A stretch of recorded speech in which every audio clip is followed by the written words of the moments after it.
Great. Looks like we are live. Hello folks. This is a VOD that I think hopefully people will watch post-mortem. Because I think it's going to be very useful. Hopefully we'll have a lot of fun today. Really quick stream I just wanted to do. So today, for those of you who don't play 100% Orange Juice, 100% Orange Juice is a really fun online multiplayer board game that is available on Steam. It is a $6 game. It often goes on huge discounts, so you can get it. You can honestly get it for $2 a lot of the time, and it's a lot of fun. I have over 1,000 hours in the game, but one of the big problems about 100% Orange Juice, I don't know if I want to call it a problem. Maybe problem is going a bit too far. The game has a lot of DLC. And the reason for this is, the base game. Thanks, Stormy. So thank you for the sub. So as I was saying, the game for a new player, even though it is very cheap, can look pretty scary on the store page because it does have just an absolute ton of DLCs. And I've gotten a lot of people into this game because I just think it's an absolute blast. And a lot of times I get the question, which DLC should I buy? Which DLCs are most worth the money, which DLCs are not worth getting, and I get this question a lot, so I wanted to make a video about it. I've been wanting to make a video about this for quite some time, answering the question. Hey, Undead Kira. Hello. And so I wanted to answer this question for a long time, which DLCs are most worth getting 100% Orange Juice? And this is a question I've been wanting to make a video on, and today, opportunity struck, gold struck. We finally, after years and years of waiting, Lone Rider has been added to the game. The Lone Rider DLC is out. I am ecstatic today because of that. It is a pack I've been waiting for so long. And so I figured I would take this opportunity to go over every single DLC in the game and talk about which ones I think are worth it, which ones I think are not worth it, and everything in between. I should probably turn that down. It's probably a bit loud. Shut up, QPD. You're too loud. So we're going to be talking about all the characters, and so yeah, let's get into it. Let's just get straight into it.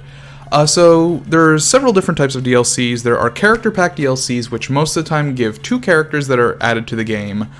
There are sort of card pack DLCs, which add booster packs in-game to unlock new cards, and there are some cosmetic DLCs as well that give things like voice lines or new costumes or stuff like that. And I'm going to be ranking all of them. There are also bonus characters that you can get from purchasing other Orange Juice games, which gets you that game, and in Orange Juice, if it's on the same account, it will give you a character in this game as well. If you are not into buying extra stuff, I can go ahead and say all the best characters are in the base game, like Mark, and, Pete's pretty good, Sora, Popo. A lot of the best characters in the game are in the base game, so don't worry about needing to pay to win, because most of the stuff in this game that you can purchase is actually worse than the base game stuff, and it's just more gimmicky. So with that, let's get straight into it. I know that my head is blocking some of the stuff over on the right, so we're going to start over here with the Witch Pack. So the Witch Pack introduces 2 characters. Let me find them really quick. Where did they go? Should not have them that low. Where in the heck? There they are. Okay, so let's start with the Witch Pack. The Witch Pack introduced 2 characters that are not currently in any game. It added Sayura, Park, and Miyusaki, who are characters from. Sorry, I want to make sure I'm checking things. Tomo's Scrambled Aru. Yeah, I'm not going to be talking too much about co-op. I'll mention it where I think it's relevant, but for the most part, so Sayura Park here is a character from Elishan Roan, a game which is not out. She has 4 HP, base 0 attack and defense, +1 evade, and 5 recovery, which is not an amazing stat spread, but it's pretty even. Ideally, if it were me, I would personally want 5 HP, 0 evade. Normally on a character, I think that's better. Evade isn't a super useful stat, but in Sayura Park's case, it is useful because she has a passive that says, on successful evasion, deal 1 damage to the opponent. So if you can successfully evade their attack, you're basically doing 1 more damage, which is really, really nice. And her hyper is Witch's Hairlock, which is actually a really nice hyper. For the cost of 10 stars, at any point in the game, you can stop any target unit's next action. So they will, next time they roll, they will stay on the panel they're on. You can use that on yourself to double Norma. You can use that on yourself to get a bonus space again. You can use it on an enemy who just survived a boss to make them fight the boss again. It's a really nice, really effective hyper. So I think her stat spread isn't the best, and she's a little bit gimmicky, but she has a really nice hyper. So let's then move into Miyusaki, who is the second character in the pack. Miyusaki has 4 HP as well, +1 attack, -2 defense, 0 evasion, and 5 recovery. This is a pretty bad stat spread, all things considered. 4 HP and -2 defense is not good. But Miyusaki, yeah. Is someone telling me I could call her Reapa? Yeah. Well, I say Sayura Park. I wanted to call her CEO when she first came out.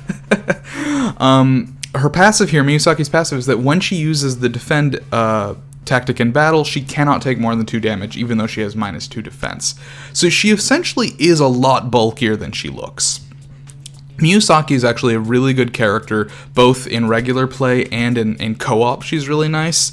In Bounty Hunt, I'm guessing because the battles are longer, she's not as good, but she's pretty solid in the other modes. And her hyper is really nice as well. Starting at level 2 for the cost of 20 stars, you can essentially take no damage for an entire chapter. She's a survivable character. Her +1 attack makes her pretty decent. She really, unless you manage to evade a low roll with your 0 evade, she's generally going to die in 2 battles. So overall, I think these characters are decent. I don't think there's anything too special about either of them. I think they're both kind of a bit gimmicky. Another thing to note is I think their DLC is a little bit more expensive because they have a campaign attached to it. So if you like the single player content, there are a few unlocks you can get within that. That being said, I think I'm going to give them a low B tier because I think they're a very average, very average DLC. Next up, we have the Core Voice Pack DLC 1. Avenger Miyazaki is really nice, yeah. If you're playing co-op. A lot of this I'm just going to be basing on normal mode, because that's what I play the most, but, co-op and Bounty Hunter are obviously there as well. So Core Pack DLC 1, this is going to be one of the ones you're going to want to avoid, unless you basically have everything else, and you're a huge OJ fan like me, and you buy every single DLC. All the voice packs do is they add voices to characters in the base game. So if you play muted, which I generally play muted, this will literally have 0 effect on the game. If you don't have these characters unlocked, it will unlock them for you. But Core Voice Pack 1 adds characters for Yuki, Hime, Fernit, and Popo. Overall, not worth getting because it has no gameplay change. If you have everything else and you really want the voices and you really want the voice acting, go for it, but there are much better DLCs to buy right off the bat. I guess while we're doing that, let's just go ahead and rate the other one. So the starter character voice pack is going to give you voices for Mark, QP, Siguri, and Kai. I'm actually going to rate this one lower just because if you do buy one of the other ones, you at least unlock those characters if you don't have them unlocked in the game, whereas with the starter character voice pack, you already have all the starter characters at the start of the game for multiplayer, so it's just even less worth it in my opinion. And let me go ahead and find the other one. There's a third one. Here we go. Core Voice Pack 2. I'm going to put this one at the top just because Tomomo can be hard to unlock. Tomomo, Sora, Pete, and Aru gives voices for those. So moving on, let's talk Sayura and Nanako. So Sayura and Nanako was the very first DLC added to this game, and it's an okay one. Nothing too amazing, but let's talk about it. So Nanako is a 3 HP character with +2 defense, +1 evade, and reduced recovery of 4. Nothing too amazing, no passive, and her hyper is that at level 2 for 10 stars, this actually got buffed recently, it used to be 20 stars. She gets +7 points that is distributed between attack, defense, and evade randomly. Now that it's 10 stars, it's maybe a little bit better, but my experience with Deploy Blitz has always just been that it's not effective because you could use it on the attack and just not get a single point in defense, or you can use it when you're at 1 HP and just get 6 points into defense, which is useless when you're at 1 HP. So it's not super reliable, but it is a nice hyper. At least it's cheaper now, so it has a little bit more use cases. And then for Sayura, Sayura is also a 4 HP character, 0 + 1 0 for recovery, also reduced recovery, which is really nice. And if she starts a battle and she is at 1 HP, she actually get a +1 to attack and evade, making her a +1 +1 +1 character, which is really nice. And Sayura's hyper is very good too. It can be used for free at any point in the game. She gets +1 to attack, defense, and evade for every HP she is missing. So it's definitely a nice card. It can be used whenever you want. Obviously, it's more effective when you're at low health. Sayura has lower HP than usual. So it's not amazing, but that being said, I think that this is another very solid pack. I think I'm going to rate them roughly the same as the Witch pack. I think maybe it's a little bit better than the Witch pack just because it is older, so it goes on sale for more and more often. Like, I think the Sayura and Nanako pack goes on sale for like 50% these days, whereas the Witch pack, I'm guessing, probably goes on sale for about 35%. So for that reason, I'm going to rate it above, but all in all, it's very similar. I think the characters have niche uses, but they're not amazing. The playstyles are pretty tame, all things considered, compared to a lot of characters. Okay, so next up, let's talk about Kiriko and No Name. Why not? This is a pack to talk about because it's very different. So Kiriko and No Name, I have my thoughts on these characters. Kiriko is, in my opinion, one of the absolute worst characters in the game. I think she is just frankly hot garbage. Just absolutely hot garbage. Let me find my my notes on this one. Where did I put you? Where did I put you? Did I put you guys that low? No way. There you are. Okay. So yeah, Kiriko is, she is an 8 HP character at 0, -1, 0, 5 recovery. Sounds pretty good in theory. Problem is, she ignores all healing effects. She cannot heal from houses, she cannot heal with cards, nothing. And if she plays a battle card, she gets +1 attack and evade for that battle, but her max HP is permanently reduced by 1, down to a minimum of 2. Kiriko struggles from just having 2 passives that don't play nice. You can either try and stay healthy the entire game, which doesn't work because she can't heal, or you can just try and get battles in and get your HP low and try to hit 1 a lot, because the thing about Kiriko is her hyper is nice. Starting at level 2 for 10 stars, you can KO all units at 1 HP on the field, and you basically get 25 stars for the number of KO'd units. This is really nice for Kiriko herself, because she can kill herself at 1 HP, basically get up with full, and, you know, profit 15 stars off of it, and she can also use it to kill other people. But the problem with Kiriko is she doesn't synergize with anything, really. She synergizes with very few cards. She doesn't even synergize with herself, really. It's just really unfortunate. I wish they would change her healing effects passive. I've had some rework thoughts. I'm not going to get into it here, but overall, I don't recommend Kiriko. I don't think she's particularly fun, and I definitely don't think she's good. I think she's one of the worst characters in the game. That being said, No Name is kind of really good. I know I said that a lot of these characters aren't as good as the characters in the base game. No Name is one of those characters that I do legitimately think is on par with some of the best characters in the game. No Name is 5 HP, +1, -1, 0, 6 recovery, which is pretty bad. That is a pretty, reduced recovery. You don't want to see that. But when he dies, he actually doesn't die. He turns into No Name Head, and you give no stars or wins when you get KO'd. As No Name Head, you have 2 HP, -1 in every stat, and you have 6 recovery. And if you land on a home, also he has -1 for movement, but if you land on a home, you actually go back into full No Name. So if you want to KO No Name, and you want to get wins and stars off of him, you gotta kill this guy twice. You gotta kill him normally, and then you gotta kill him when he's ahead. And that can be really tough. Even though he's reduced here, he still has options of getting away with the right cards, and just landing on a home immediately gives him his second life back. Combine that with the fact that he has, a pretty solid stat spread. +1, -1 is not ideal, but it's all right. It's definitely all right. And his hyper, starting at level 3 for 30 stars, you can basically make a boss appear, which is not particularly useful most of the time. But if there's already a boss on the field, and it's a battle card, basically any battle that's going on, you stop that battle, and then the opponent has to fight the boss instead that is already on the field, which is kind of strong. It's really nice. This is not one of the better hypers in the game, in my opinion, but I don't think it matters because No Name is very good. No Name and Kiriko, the pack's worth, in my opinion, is brought down a lot by the fact that Kiriko is in it, but No Name is really good. I'm going to go ahead and I'm going to give them a high B. I'm going to give them a high B, just because I think that just No Name alone is worth the DLC pack, because I think he's a fun character. Running around as a head is a lot of fun. He's good in all the modes. He's just really strong. But Kiriko kind of sucks. If you're playing for Kiriko, I'm sorry. I don't know what you're doing.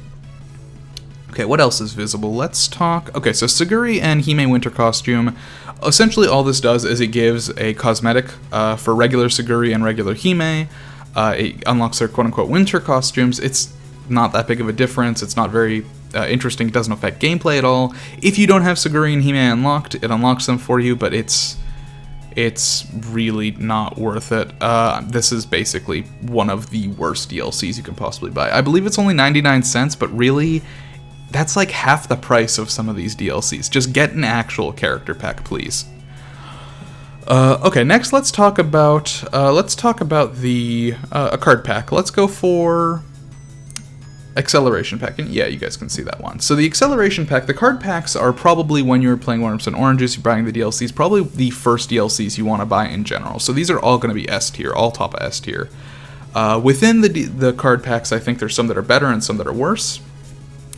The card packs, essentially what they do is they unlock a booster pack in the shop, which you can then, spend stars on to unlock cards to use in games. If other people pack these cards, obviously you can use them because there's a shared deck, but having them for your own deck building purposes is really nice. And the Acceleration Pack is, I think, one of the better ones, because it provides a couple of really, really nice cards. Specifically, battle cards are really nice in this one. Let me find it. Here we go. So this adds Excel Hyper, which is really nice. This is I'm in the way. So Excel Hyper is a really nice battle card, very high level but very powerful. You have Extension, which is another very good card. Quick Restoration, which is another really good battle card. As you move out of the battle cards, things get a little bit worse. Gentleman's Battle has some niche use. Completion Reward, I don't really see used very much. Star Blasting Light's kind of bad. I don't think anybody really uses Star Blasting Light. Play of the Gods is fun. I usually pack Play of the Gods. Scrambled Eve is not good anymore. Scrambled Eve used to be a really good card, but it's not particularly good anymore. It's good if you're playing against people who really need their hypers, though. Windy Enchantment is okay. It's useful on some characters. Unlucky Charm is useful on some characters. Present Thief is not a particularly useful card, and Brutal Prank is not a particularly useful card. So really, the Acceleration Pack, you want to be getting this one if you like playing characters that do lots of battles. So that I would say if you are a big fan of bully characters, if you're a big fan of combat characters, this is probably going to be want to be one of the first DLCs you buy, because all three of these cards are going to be absolutely essential to your deck building. That being said, top of S tier, definitely. Let's go ahead and do the other one. So the Pudding Pack is, I think, probably the weakest of the card packs. Let's pull this one up, because at this point the cards are a bit more niche. Sink or Swim is not a very useful card. Serious Battle's okay, but it's not great. Portable Pudding is probably one of the better cards in this pack. It's pretty good. Sweet Destroyer is kind of pointless. I don't think I've seen anybody ever pack this one. Backdoor Trade has some use. Serene Hush has some niche use. Unpaid Work, similar.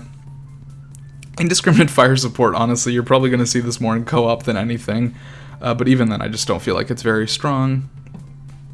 Lucky Charm has some use. Metallic Monarch has some use.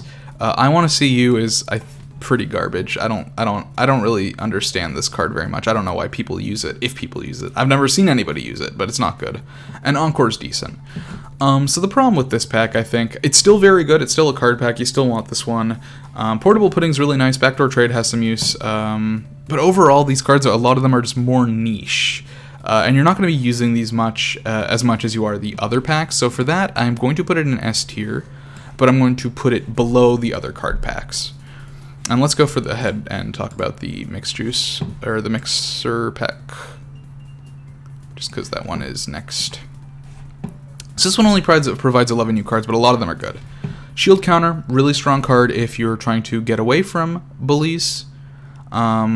Tactical Retreat is a really nice card if you're trying to get away from bullies. So these are really good, like, anti-combat cards. So if you play that, you should get this one.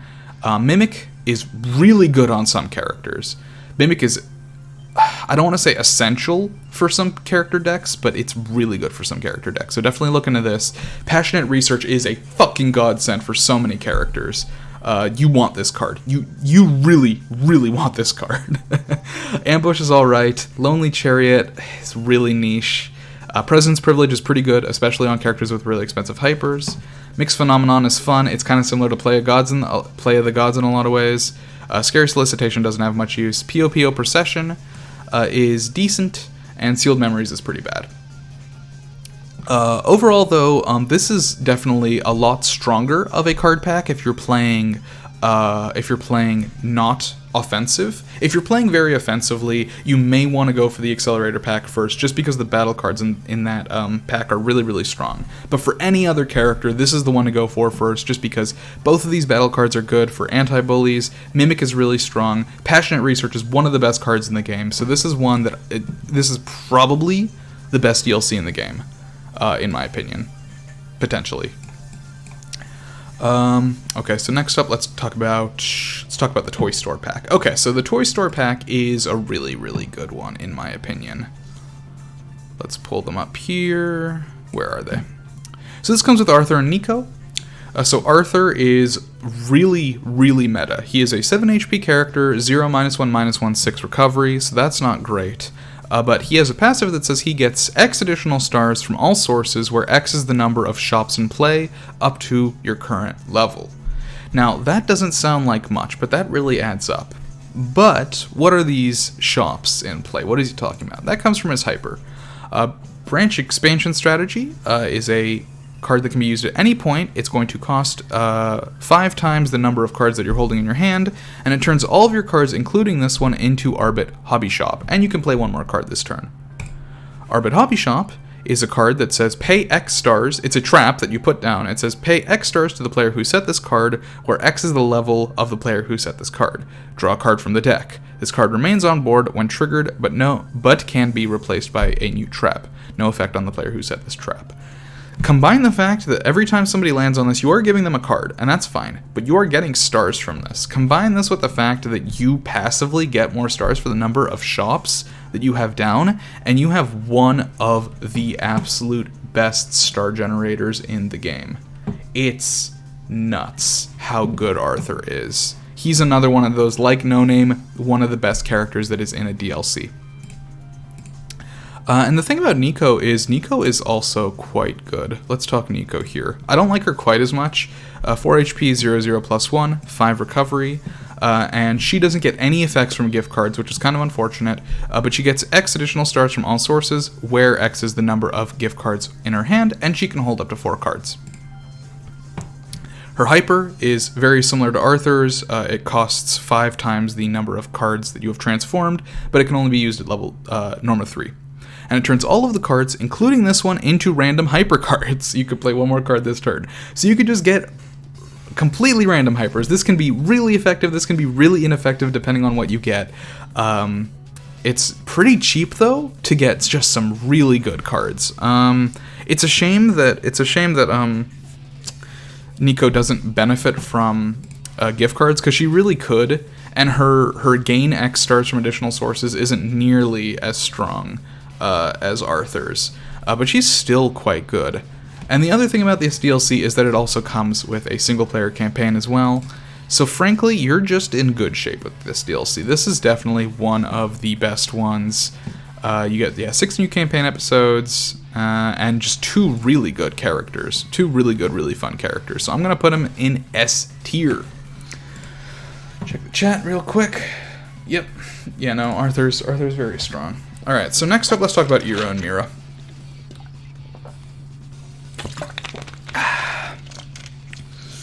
Where do I have you guys?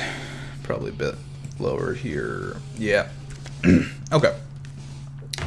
So Iroh and Mira. Iroh is one of my favorite characters to play. She's not that good. She was buffed recently, which is nice. She used to have -1 defense. Now she has 0 across the board, 5 HP, 5 recovery, just absolute basic stats. And she has a passive that when she challenges an enemy, they take 1 damage and attack first, if no other effects affect turn order. And if you KO an opponent, it counts as killing them in battle. So you get half their stars, you get 2 wins. Really nice. Iroh's really great at chip damage. The main problem here is that Iroh ends up going second in any battle that she initiates. So she ends up going second in basically most battles that aren't versus, mooks or bosses, because you go first in those because you're not challenging them, you're encountering them. But otherwise, she's going second most of the time unless she's fighting like Sherry, and that can hurt. It hurt a lot more when she had -1 defense. Now she's a bit better at it, but she's still, I don't think, too strong. And her hyper is going to be level times 5, and you deal 1 damage to another random unit once for each level you are, and for every 5 stars you spent. And if somebody is KO'd, you get 1 win. This isn't a great hyper. It's pretty good. It has some usage. The problem is that since it's random who you hit, you need to be careful to not use it if somebody's like really low HP, because if somebody's at 1 HP, you're going to want to attack them and snipe them. Because if somebody's at 1 HP, that is a free KO for Iroh. So I think she's decent. I think Iroh's a lot of fun as a character, but I'm not sure that she's that effective. Next up we have Mira. Mira has 5 HP. Did they buff Mira a little bit, I think. +1, -1, +1, 5 recovery. And any traps that Mira places basically have this binding smoke effect, that if anybody steps on them for 2 chapters, their move rolls are limited to 1, 2, or 3. Pretty simple here. This is what got buffed about Mira. This made Mira going from absolute shit to really good. So when she gets this card, Leap Through Space Marking, she essentially marks the panel that she's on, and then this card turns into the secondary version of her hyper. It used to be that you would not keep the card after using it. You would have to put down the marking, and then you would have to draw another hyper to use the marking, and that made Mira tough to use. But now that you keep the card, it's actually much better. So basically, Leap Through Space, you warp to the marked panel and unmark it. You apply Binding Smoke to enemies within a 1 panel radius, and if no marked panel exists, it becomes, marking. Level 2, 10 stars. Really nice. Essentially lets her warp to anywhere on the map as long as she's been there 1 time before with the hyper card. It's really strong. Much better now that Mira is buffed. Overall, her stats are pretty good. I mean, you're looking at Sora. Not Sora. You're looking at Hime stats here, which is not the best, but it's certainly feasible. It works well in battles. So Mira's a decent character. I'm going to go ahead and rate these 2 roughly the same place as these. I think they're both fun characters. I'm actually going to rate them a little bit higher because I think they both have specific niches that they work well in. Outside of them, they're not super strong, but they have certain playstyles that are good, and I think they're both fun characters. I think they're both a lot more fun than these 4, so I'm actually going to place them above that. Next up, we have Sora and Sham Cuties. Sora and Sham Cuties, when it comes to character packs, this is probably the worst one, in my opinion. It's cheaper. It's only $2. But the problem is it only gives you 1 character. And that is Sora and Sham Cuties, which I don't think are very fun. I think they're pretty strong, but I don't think they're very fun. Basically, Cuties, 4 HP, 0, 0, +1. They can only choose Stars Norma. No Wins Norma, but that's fine. Wins Norma is not that great anyways for most characters. So you gain X additional stars from our sources, where X is the number of different event cards you have played. So weaker than probably both Nico's and Arthur's, but still, it's always a nice passive to have. And then in battle, each battle that you're in, you either have +1 attack or +1 defense. So you're either +1, 0, +1, or you're 0, +1, +1 with 4 HP. Pretty good stat spread, but since you can't control it, it can be a bit wonky.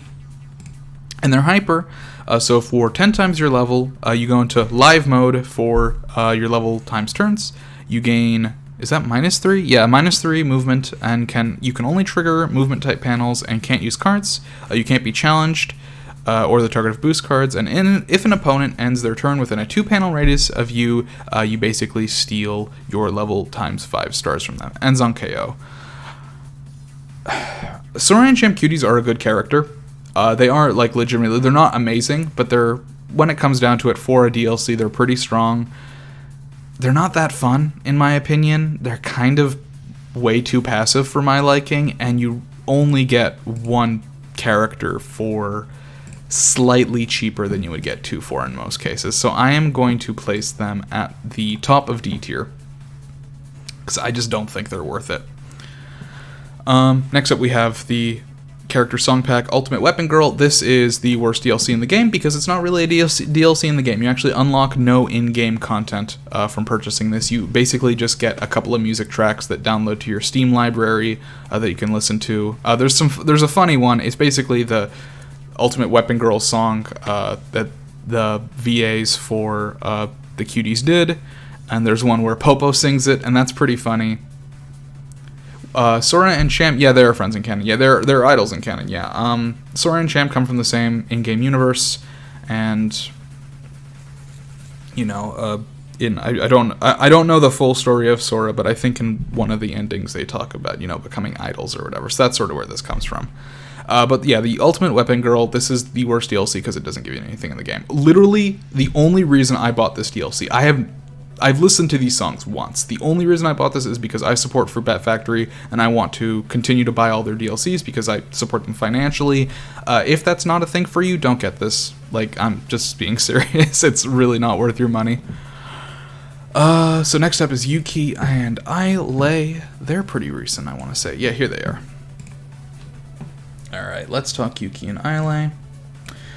So Yuki is a bit of an oddball. She is across 4 HP, 0 across the board, 5 recovery. On odd chapters, she has -1 attack and +2 defense. So very tanky. You're talking about Kyosuke stats here. On even number chapters, she has +2 attack and -1 defense. So pretty much the opposite. It's basically a Yuki, but with 1 extra evasion point. And this is completely unlike Cuties, where you can't predict which stat buff you're gonna get. This is guaranteed. Odd, even. Can be hard to play around, but it can be very effective. And your hyper also changes based on which form you're in. If you are in Angel form, which I want to say is even chapter, it's the tanky form. At level 3 for 30 stars, you heal a target player. You choose a player, you heal them to full HP, and gain 10 stars per healed HP. So this is on odd turns. Basically, for this to be worth your time, you need to be healing a lot of HP. Because it costs 30, so if you heal 3 HP on somebody with this, because most characters, let's say, have 4 or 5 HP. So if somebody's at 1 HP, and you heal them to full, and they're a 4 or 5 HP character, you're either breaking even on this, which is bad for you. You do not want to break even on this, because you don't want to heal somebody else. Or if they're 5 HP, you're basically getting 10 stars, which is really not worth it. Could be useful in co-op, though, I imagine. Devil Hand, also going to be 30 stars. You lower a random player's HP to 1. You don't get to choose for Devil Hand. And you gain 10 stars per lowered HP. This, I think, is a lot better, because obviously you're bringing somebody down. Hopefully you are bringing somebody else down and not yourself. I guess Angel Hand would be useful if you want to full heal yourself. So in that case, it's nice. And she's a 5 HP character, so you could completely heal yourself and get 10 stars. So I guess that would be a useful case scenario for it. Otherwise, I don't know that her hyper is that strong. I do like that you can do this with her. It's fun. But yeah, Yuki, I think she's...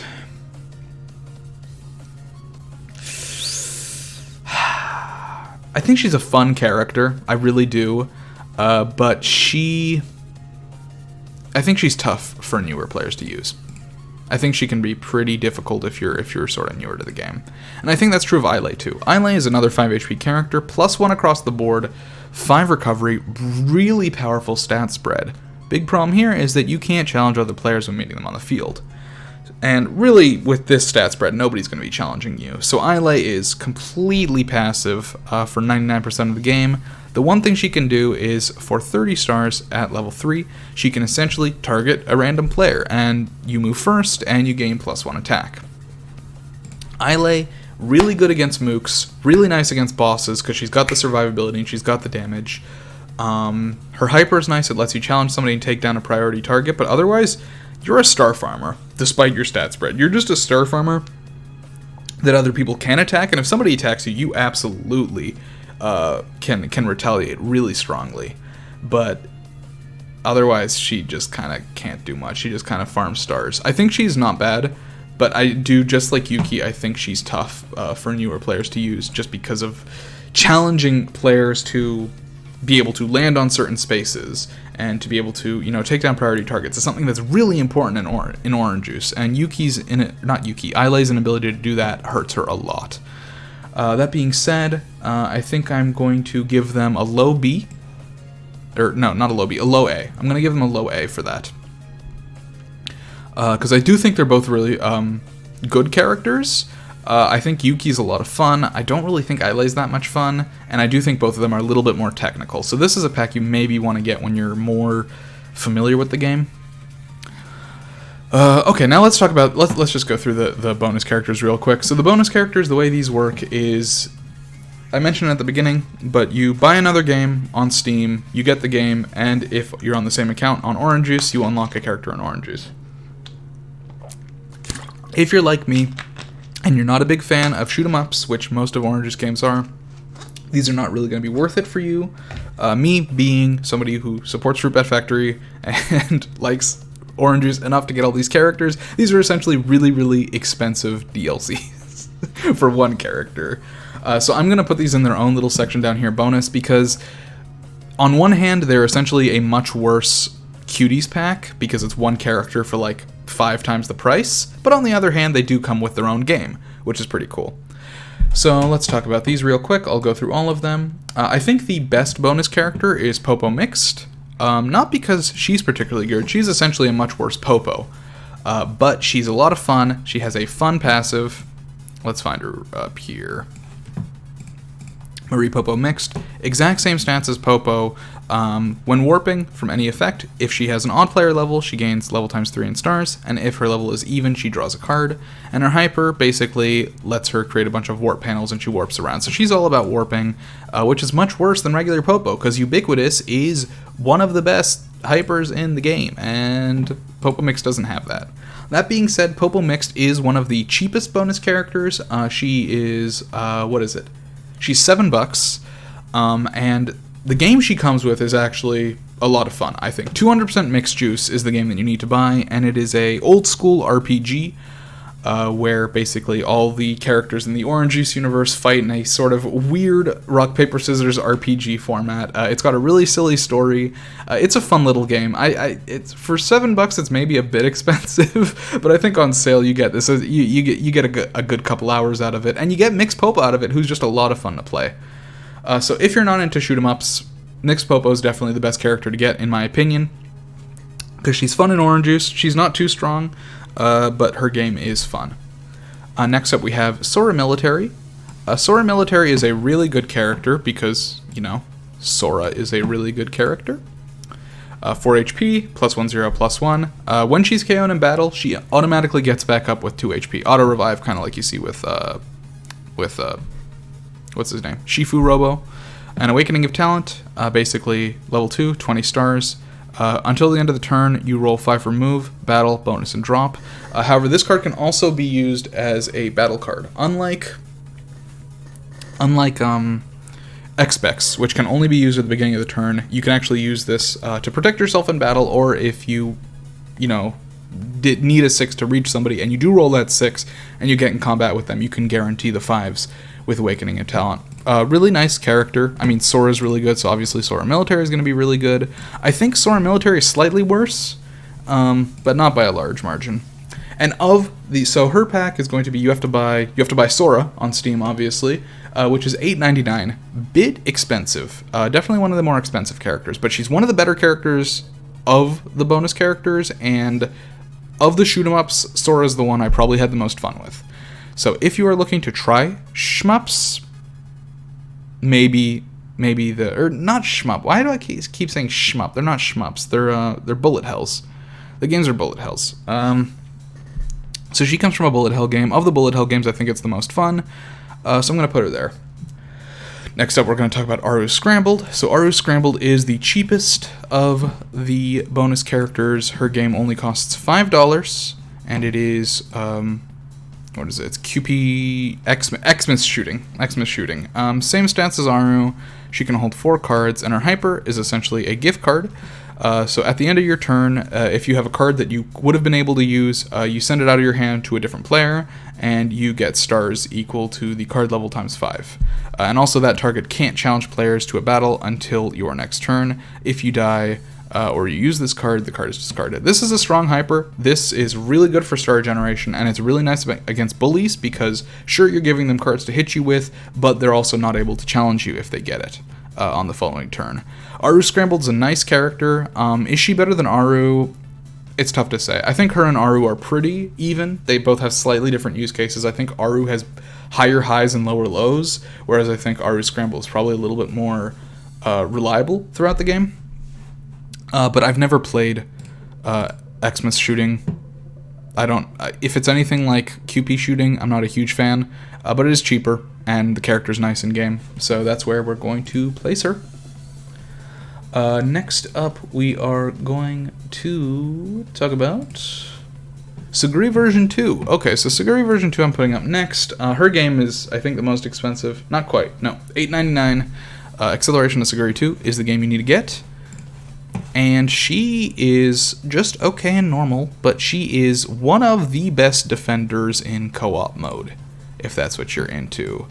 If you like playing co-op and you like Defender, Siguri version 2 is kind of a must-buy. 4 HP, +1, -1, +2, 5 recovery. She can only hold 2 cards, unlike most characters who can hold 3, but she restores 1 HP at the start of every turn. This is really strong for defenders, who basically use 1 HP to give somebody a shield, and then they're just 1 HP out, whereas Siguri version 2 just kills that back every single turn. It's ridiculous. Vival of Stars, not a very useful hyper, can be useful in co-op though, when Terror is on the field.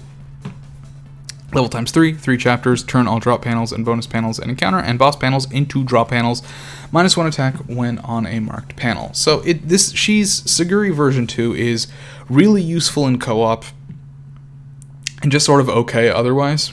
But she's kind of expensive, and her game, I've tried it, I don't think it's very fun, personally, but it's just not my style of game, so that's where I'm going to put her. Next up, we're going to have Mark Pilot. Now, Mark Pilot is one of the best characters in the game, and that is purely for the fact that Mark is the best character in the game, as far as I'm concerned. So Mark Pilot, same stats as Mark, no passive, and her hyper is the only thing that changes.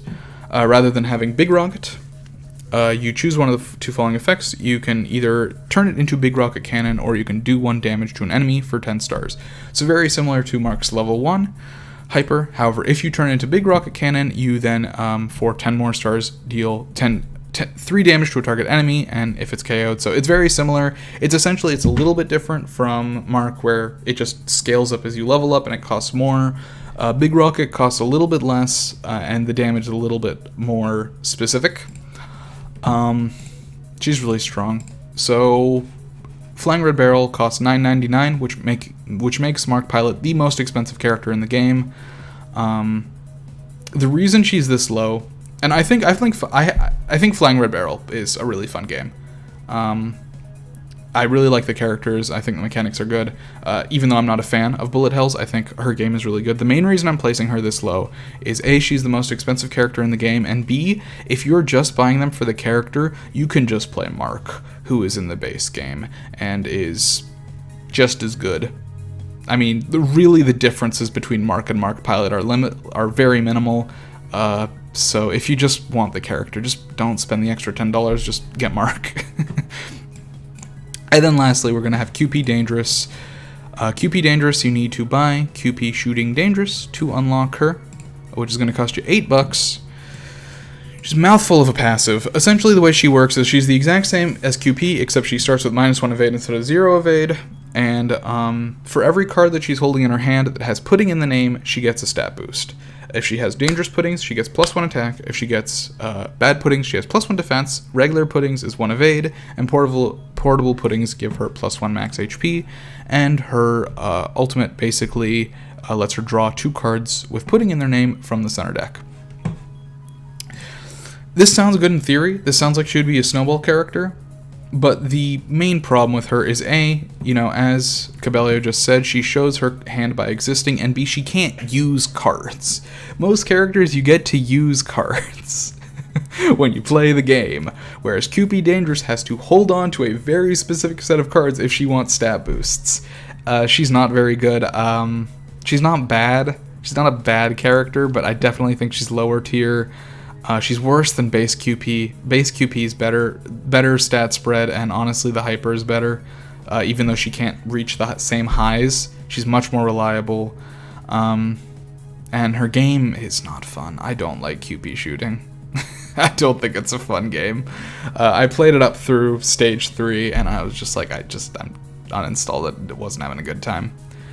So that's probably the worst of the bonus characters. I still think, obviously they're more fun. If you are gonna buy the characters, I still recommend them over anything that is purely cosmetic, because you do get a game out of it. But yeah, that's what we're gonna say there. So next up, let's talk about Alishan Roan and Tio Ratata. You guys are pretty low here, right? Here we go.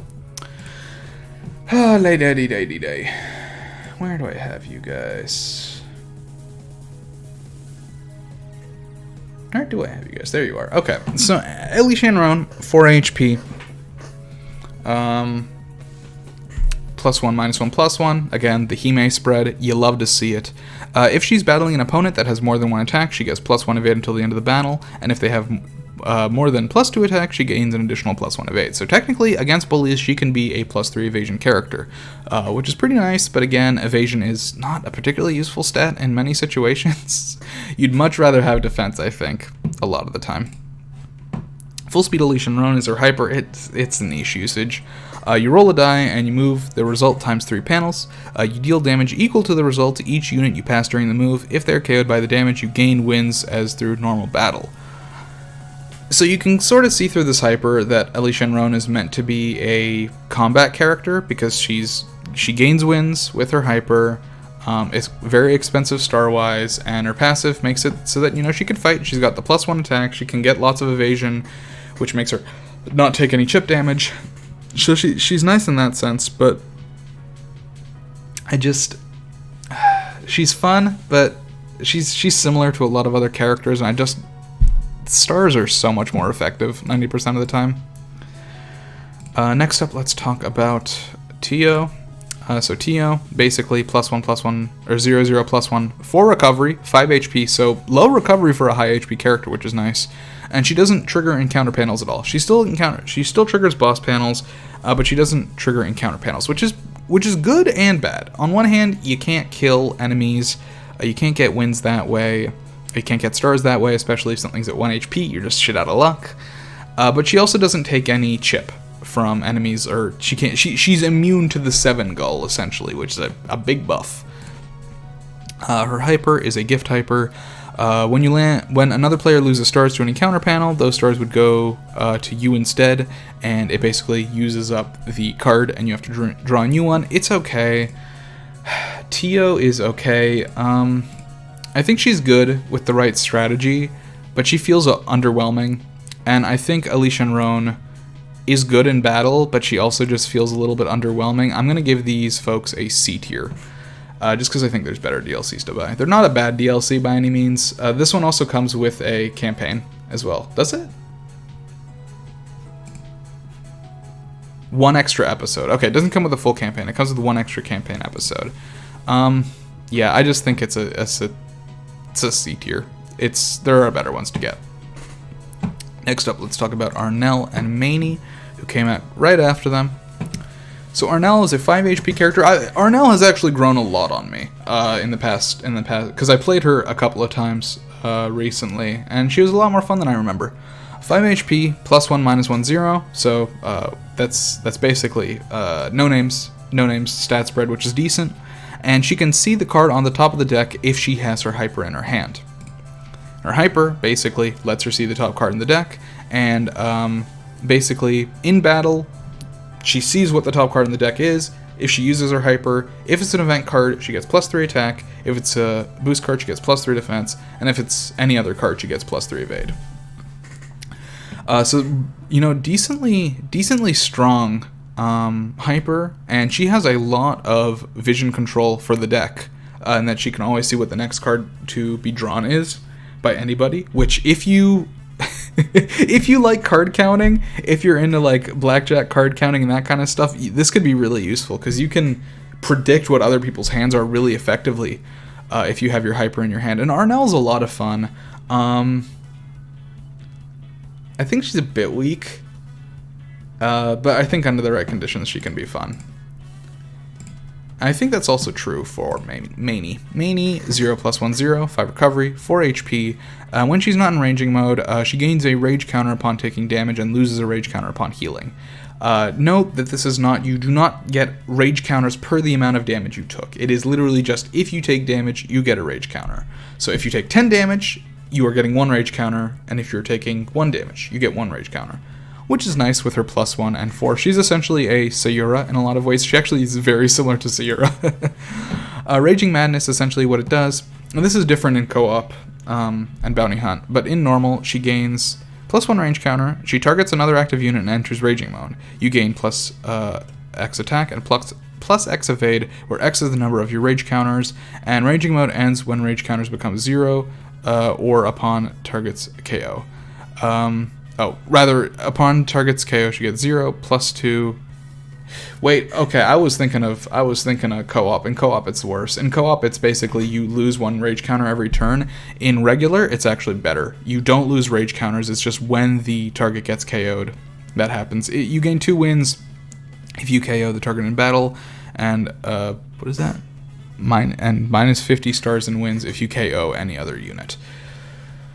This is a strong hyper in normal. It's alright in co-op. It's pretty good in co-op if you can get the rage counters, but it's just really strong because what you do is you put the rage counter, because nobody else in the game sees who you targeted. So you basically target the person that's least likely to die, and then you're just an unkillable monster with just immense amounts of stats, because you essentially go from being a 0 +1 0 character to, let's say you have 4 rage counters. You've taken damage 4 times. It becomes +4, +1, +4 with 4 HP until that person dies. Mani is a bit problematic in my opinion. I don't think she's broken, but I just think she's unfun to play against because you essentially, everyone else in the game needs to get together, figure out who she's targeting, and help and make that person die. Including the person who has been targeted. They want to die because they don't want Mani running around, because Mani's going to completely ignore them, but they don't want that shit running around because she's just going to win. It's annoying. She's similar to Arnell in that she's good in the right circumstances. I'm going to give them... I'm going to put him here. I'll put him here. Yeah. Let's do that. Yeah, I'll put No Name above just because I think No Name is really good. I think both Arnell and Mani have their uses, and I think they're both fun characters. But just Mani's a bit much for me. They have their moments basically. Next up, Chris and Cupid. Let's talk them.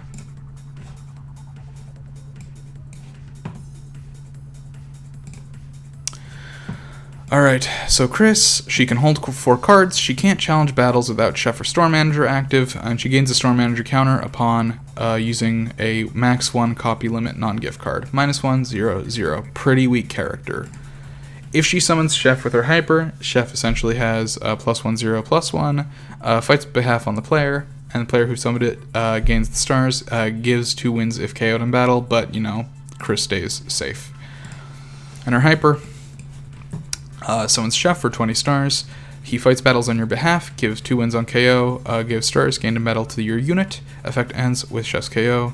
And then if you have 4 or more store manager counters and your level is 4 or higher, this turns into store manager can I use some help, which is, you know, the same thing as Chef can I use some help, except you summon store manager and his stats are much better. The problem here is that, yeah, Chef can't be controlled in combat, thanks for noting that. The problem here is that getting 4 store manager counters is just difficult because you can only use max 1 copy cards, which, I mean, some people are going to pack, but really you're going to have to pack all of them and then hope you get them. Chef's alright, but really, I don't think Chris is very good. Cubit, on the other hand, is actually really strong. 0 across the board, 5 HP. Saint Size, get stock effect of 3, and in a battle where you attack first, you gain -1 attack and +1 defense for every 2 stock, and +1 attack per every stock. So essentially what this means is, as we can see here, you know, you get +3. You start at +1 attack, then +1, +1, +2, +1, +2, +2, +3, +2, +3, +3. It's just a really strong hyper. And it only is active when you are what's the word I'm looking for? It only active when you start a battle. If you're taking damage, if you're on the defense, Saint Size doesn't activate. Cubit is a really strong character, I think. However, I'm going to give them a C tier, just because I think Chris isn't good. I guess Chris in co-op could be okay. Maybe the inclusion of Home Improvement as a card has made Chris better, but I don't think she's good. I think Cubit is a good character, but I think Cubit is also kind of basic. So overall, I just think C tier. I just think that their DLC is less worth it than a lot of them. Let's go ahead and talk. Let's talk Sherry and Sham. Sherry and Sham, I think, is, in my opinion, one of the best packs in the game. Pretty old. So Sham is a 0 +1/+1 with 5 recovery, 4 HP, and her hyper makes it so that every other unit only rolls once. So it's essentially the opposite of what Sora does. It's nice. You can use it to challenge people, basically prevent them from moving forward and make them roll low. You can also use it to make people land and die to boss. You can do all sorts of fun stuff with it. Sham overall, obviously not going to be a combat-oriented character most of the time with that +0 attack, but she's tanky and she survives and she's a fun character. I think I think she's good and I think she's fun. And Sherry is one of my favorite characters in this game. 5 HP, +1 across the board, but she always goes second in battle, including encounter panels and boss panels, which is really interesting. So she has a really strong spread, but she's a little bit weaker to chip since she's always going second, even though she has that +1 evade. And her hyper essentially makes you fight everybody, and the enemy goes first for all the battles, but you gain +1 evade for all the battles as well. Can be a risky hyper to use because you basically have to survive 3 battles in a row, and you're always going second. You have +2 evade, which is nice, and +1 defense, so it can be strong. Sherry's just nice. I really like Sherry. She has a really dependable stat spread. She is always going second, which isn't great, but for the stat spread she has, it's worth it, I think, and she's dependable, and her hyper is nice sometimes. Both of these characters are simple to play. Both these characters are fun. They are, in my opinion, one of the best packs in the game. Best character packs in the game. Next up, let's talk about Ulta and Kyoko. Okay, we're talking about Ulta and Kyoko now. Ulta's kind of shit. I love playing Ulta, but she's bad. 0, -1, +1, 5 recovery. In battle, you see a random battle card from the opponent's hand, and if you have self-destruct, you gain +1 attack up to +3, and her hyper is self-destruct. Basically, on KO, you also KO the opponent, Enemy gains no stars or wins and loses half their stars. And if you are Ulta, you get a permanent +1 to your attack. So after 1 self-destruct, you're +1, -1, +1. Hime stats. After 2, you're going to be +2. And after 3, you're going to be +3. Sounds really good. Sounds like a snowball character. Problem is, of course, -1 defense, +1 evade means that when you're at 1 HP, you're going to want you're going to I mean, if you're at 1 HP, you're going to want to... No, if you're at 1 HP, it's fine. You just defend and you're fine. But if you're at 2 HP or something... And you... I don't know how to explain this. Her stats work of the opposite of what she wants to do. Because you want to be able to take chip damage and get low without dying so that you can use your hyper. But she can't take chip damage because she has a +1 evade, and the defense roll, when you need to survive a defense roll so that you can get in range, she can't because she has lower defense. And then I have been in so many situations where I use self-destruct, and then the enemy rolls a 1, and I have 2 HP, and I have no choice but to evade, and I hate that. If her stats were switched, she'd be so much better, but I think that's intentional. Ulta is a lot of fun to play, but Ulta also will make you make bad decisions in game.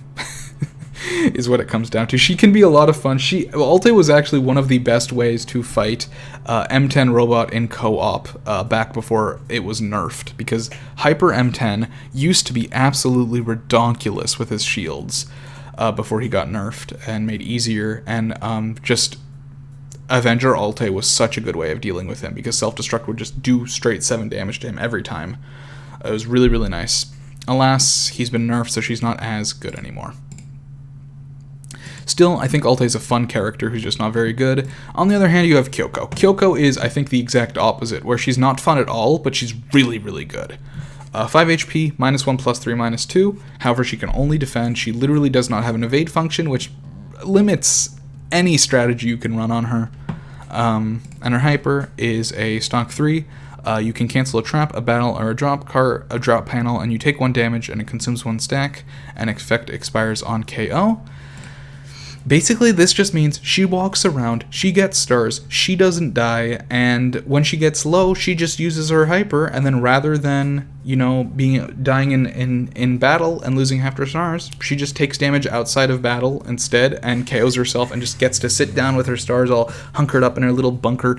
Playing Kyoko is brainless. Kyoko is one of the least fun characters in this game, but she's also one of the most effective characters to play in this game if you want to win. If you're in a tournament, you could do a lot worse than Kyoko, because she does not rely on dice rolls at all. But I don't think she's fun. That being said, I do think this is a good pack. Where are they? Here they are. I'm going to put them in A tier. Just because Kyoko is so powerful and Ulta is so fun, I think they really cover a good range of play styles.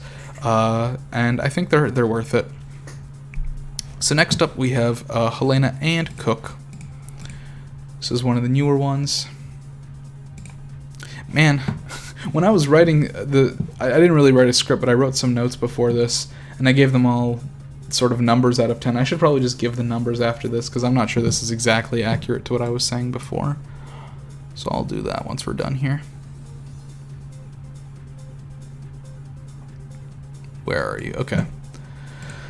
Helena and Cook. Helena is 5 HP, -1, +1, +1. Really nice tank stats, and if she lands on her own home, she gets level times 3 stars after the Norma check, not before the Norma check. And her hyper, essentially, she uses 5 stars at the beginning of every turn to make sure that she ignores all drop, panels, traps, and card effect damage, and the effect stops if she goes below 5 stars or she lands on her own home.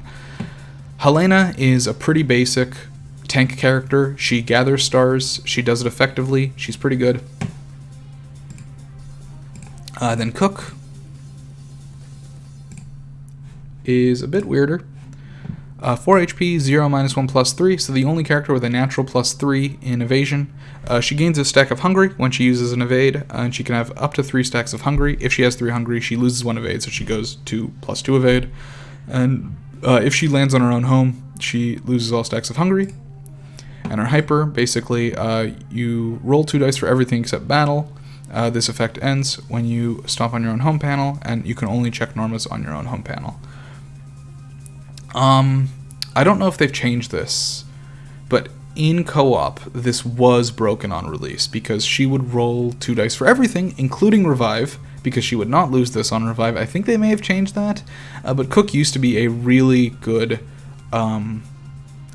support because she doesn't need a Norma up. She can just go around the map, healing everybody, reviving instantly, really strong. I don't know if that's changed. Blah. I need to find it. I may not have taken notes for these characters. Let me quickly look.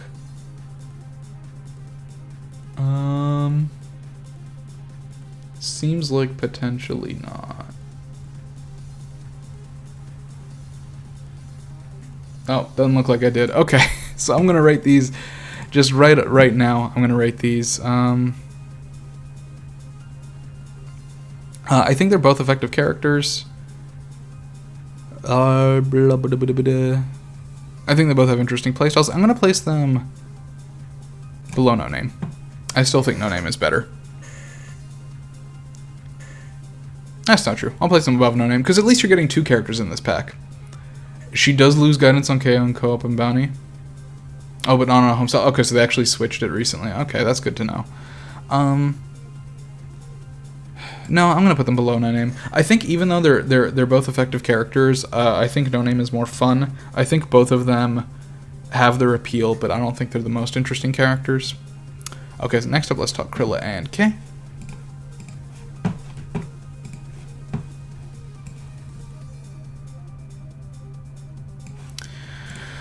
So Krilla, 6 HP, 0, 0, -1, 5 recovery, and her hyper, she sets 3 to 5 dance long-eared beasts, depending on the size of the map. This is a trap card. She takes, the person who lands on it takes 2 damage. Player who set it gains 1 HP. This can overheal her, and then stock effect during the next battle, they gain -2 attack, and no effect if they set this card. And this can overheal, which is really nice. Krilla, trap characters in this game generally aren't too good.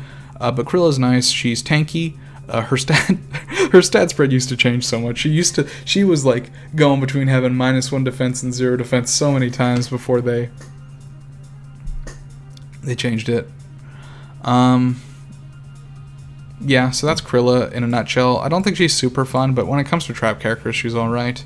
Kay, on the other hand, is fucking broken. This is the fucking character. This is the attacker in co-op. 0, -1, +1, 4 recovery, 4 HP, and reverse value of defense to attack, and gain -1 defense when attacking. This essentially means that when you're attacking, you have +2 attack naturally. And it is only made bigger by I'm on Fire and cards that lower your defense, or cards that raise your attack, or both. I'm on Fire gives you +1, -1, you literally get +2, -1. And her hyper inflicts blazing on units within 2 panels, including herself. Effect duration 3 chapters, +1 attack, -1 defense, which in her case is +2 attack. Effect expires on KO. This effect can stack. K normal is not that strong. She dies a lot. The problem with K is she dies a lot. So wins Norma is always rough because if people just run away from you and you get KO'd, you're fucked. And she can't really do wins Norma, or rather stars Norma, because she kills somebody, she gets a bunch of stars, and then she dies too. So it's a bit rough. But in co-op mode, she essentially just kills people. Just bam, bam, bam, bam. She just kills the boss, just does so much damage, immediately dies, 4 recovery, immediately gets back up. K is ridiculous. She and Shifu Robot are basically the best attackers in co-op. If co-op is your mode, this is a pack to get. I'm going to place them at the top of A tier. I think K is really, really good in co-op. I think Krilla is okay all around. I think Kay's a lot of fun, whatever mode you're playing. I think she's one of the more fun characters. Krilla, I don't think is quite as fun. But they're both effective, they're both good, and Kay's just broken in co-op. Next, we're going to talk about the Wanderer pack. Oh, dee-doy.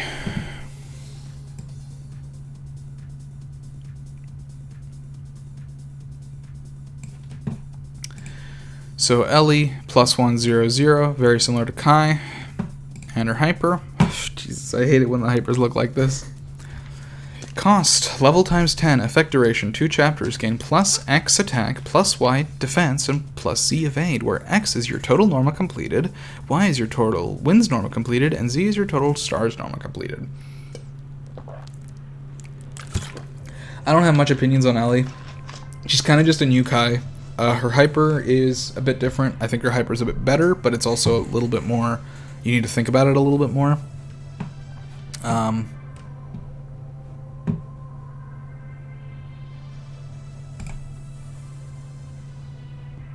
So, yeah, she's just kind of there. I don't think there's anything particularly unique about her. Lulu, 0, +1, -1. Sort of an off-tank, although she is weak to chip damage. Lulu's Lucky Egg. You can only play it if you have 2 HP or less, which, you know, unlike Ulta, this actually benefits her, because she can use the defense to slowly whittle herself down to 2 HP. Basically, you either roll a die and gain the die number times 20 stars. You draw 5 cards. The stars one is nice. The cards one's pretty garbage.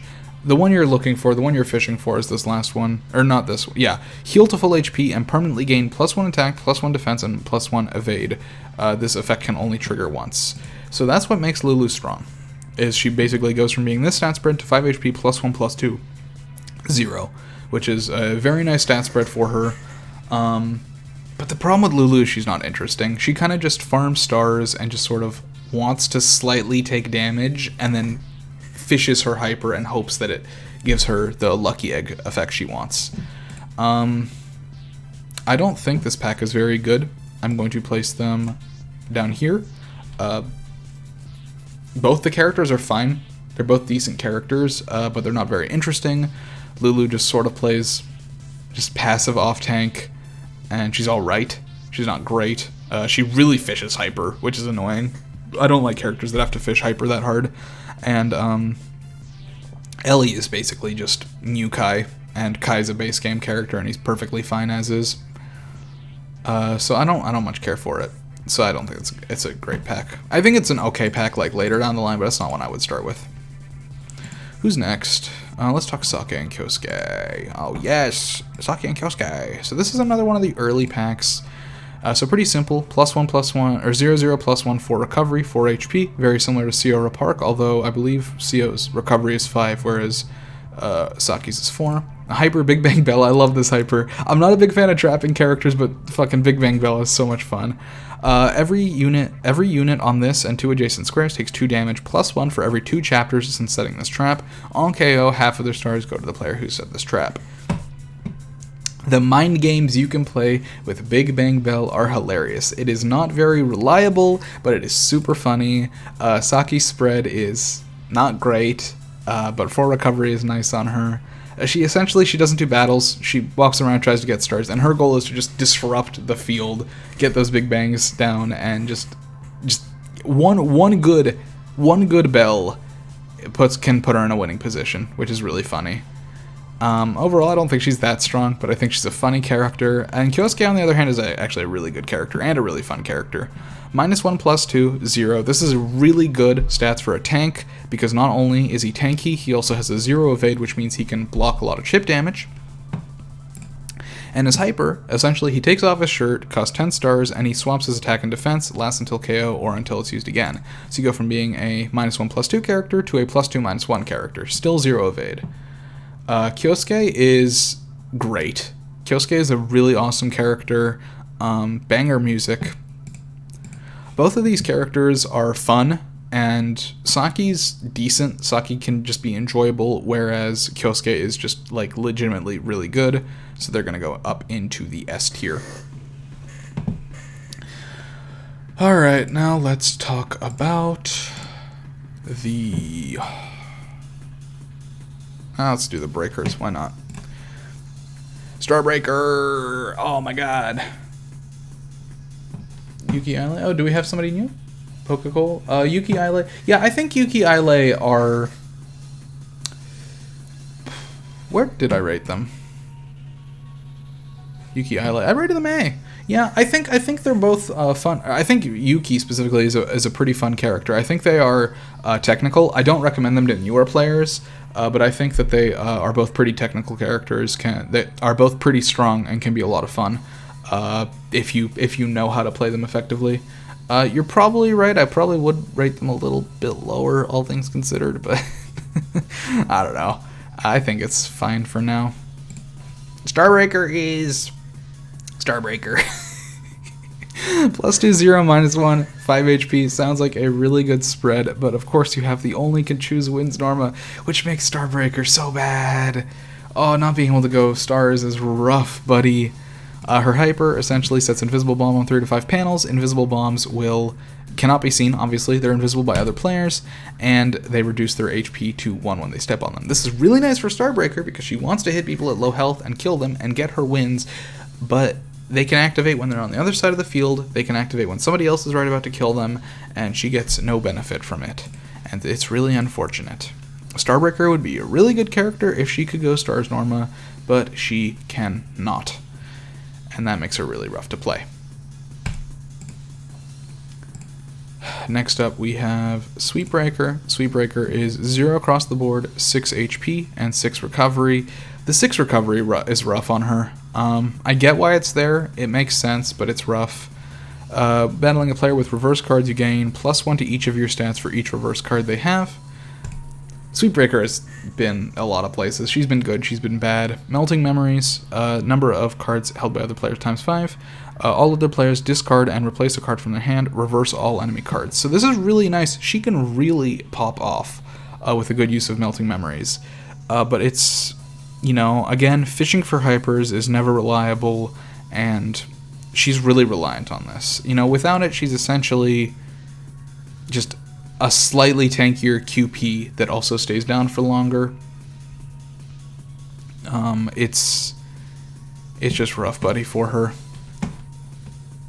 I think both of these characters run into the same problem where I don't think they're that fun. They do have a campaign. Yeah, she's really gimmicky. Yeah, so I think when it comes down to it, let's talk Breaker Pack. Starbreaker is an offensive character who's really limited in what she can do, and Sweepbreaker she's a decent character, but she doesn't feel good to play a lot of the time because her passive isn't reliable and she has a high recovery.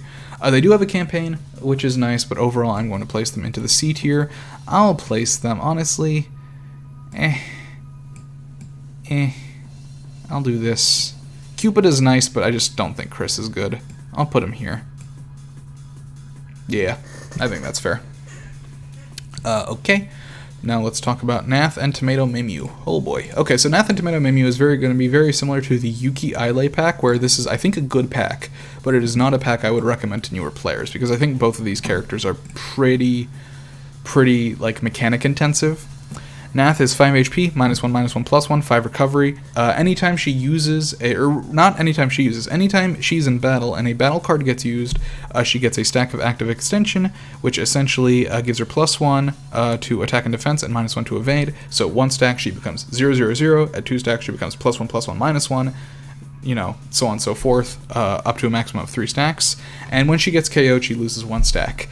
When she was released, I'm pretty sure she lost half of her stacks on KO, which was really rough for Nath.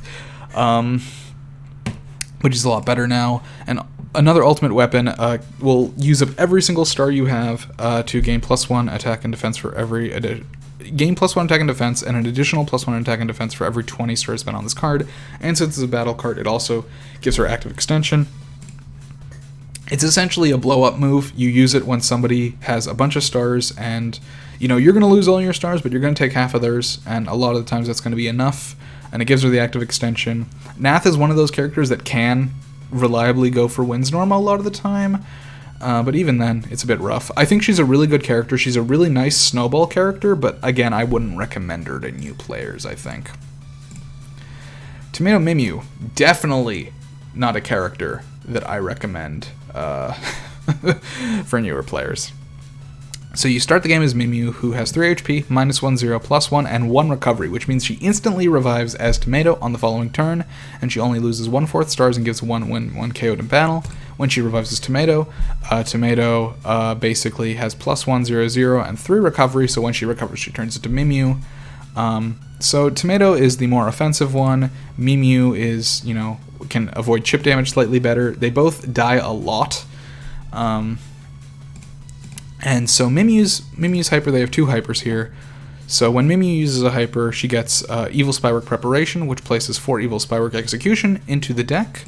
When executions get drawn, they can't be played, and if you still have it at the end of the turn, you take 3 damage at the end of the turn and remove this card from the game, which if you're Mimyu is going to turn you into Tomato, and if you're anybody else is going to make you take 3 damage. This actually doesn't work out great in Mimyu's favor, because you're essentially letting other players kill themselves for free, which they want to do a lot of the time, especially those Star Gatherers. They would rather not be in combat.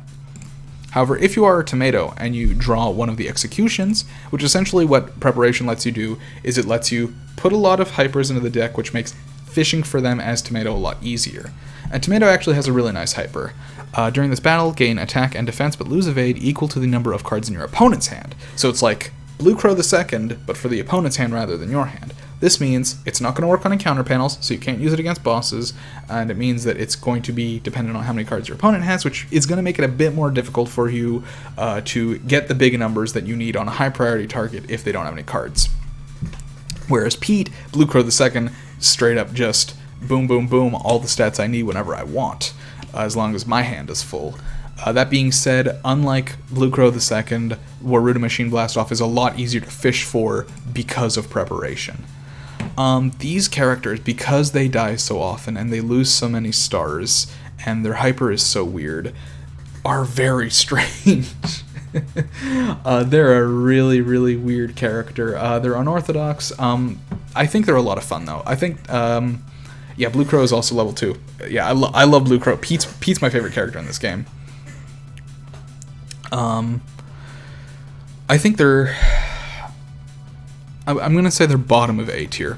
Because I think similar to Yuki and Ilay, they're both really fun characters to play, but they're not characters I would recommend. This is what I'm going to do. I'm going to put Ulta and Kyoko a little bit higher, just because I think these two really fit together, where don't start with them, but once you have played OJ enough that you sort of understand the concept of the game, that you can go for those. Next, oh boy, Yuki and Tomo Revival Pack. Oh, I have some things to say about this. Where are you guys?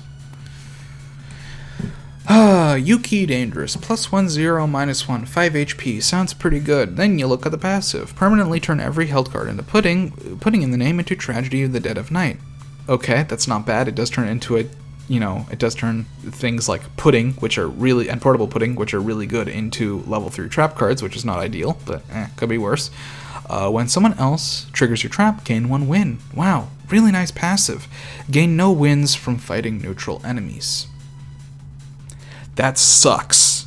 Yuki Dangerous sucks to play because of this passive. Not being able to get wins on chickens and roboballs and seagulls really, really hurts her, because she wants to go wins Norma because of her trap laying, but it's just so rough.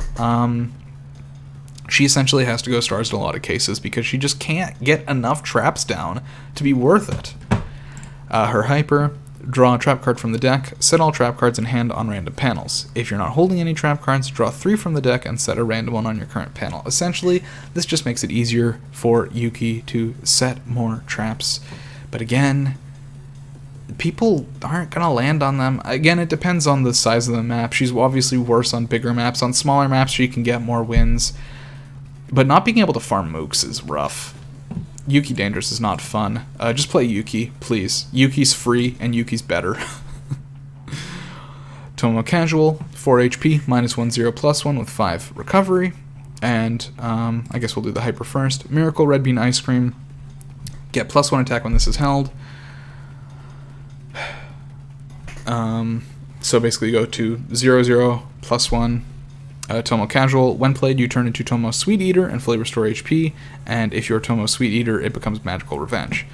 Now let's talk about Tomo Sweet Eater. So if you are Norma 3, if you get this card and you get to Norma 3 and you use it, you turn to Tomo Sweet Eater, who's really good. When KO'd, discard your hand and turn back into Tomo Casual. But you get +3 attack, 0/0, 6 recovery with 6 HP. That is a snowball if you ever heard of it. And Magical Revenge isn't that good. For each missing HP, random enemy takes 1 damage. If a unit is KO'd, you gain 1 win. Not that great. Here's the thing about Tomo Sweet Eater is She is a snowball character, but she's not as fun as Nath, and she's worse than Nath. And then Yuki Dangerous is bad. I think this is one of the worst DLCs in the game, because they're both characters that quote-unquote exist in the base game. Yuki versus Yuki Dangerous, and Tomomo versus Tomomo Casual. Tomomo Casual and Tomomo have some differences. Tomomo Casual can be better as a snowball character than Tomomo is, but Yuki Dangerous is basically a straight downgrade to Yuki. She's also just incredibly unfun to play. This is just barely over Sham and just barely over Cuties. They're not a good pack. Don't get this one, please. Not early. Okay, let's talk about Mei Natsumi next. So Mei, 4 HP. 4 HP, 000. If she's not hoarding any cards...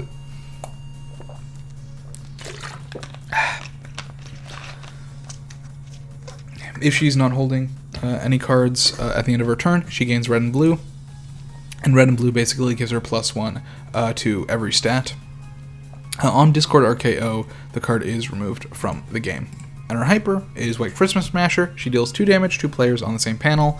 And for each player KO'd, you gain a win, and KO'd players level times 5 stars. And if you have red and blue, this becomes True White Christmas Smasher, which does 4 damage to players within 1 panel of you, so slightly better.